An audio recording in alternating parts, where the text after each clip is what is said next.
let's put this pumpkin puree. Then we will add the yogurt, oil, baking soda, baking powder, and water. Mix it really well so the puree is nicely dissolved. This looks good. Now we'll take our bread mix.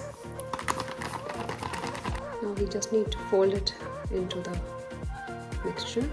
Now this looks nice and smooth. Here are my loaf pans and I will pour the mixture.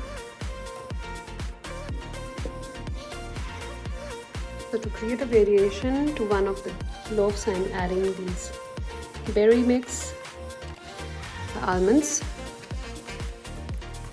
Give it a stir so this can be mixed nicely. On the top also I will sprinkle a few almonds.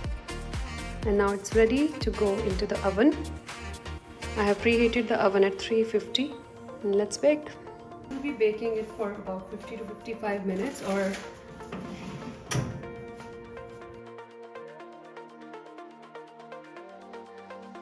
so now our pumpkin bread is ready.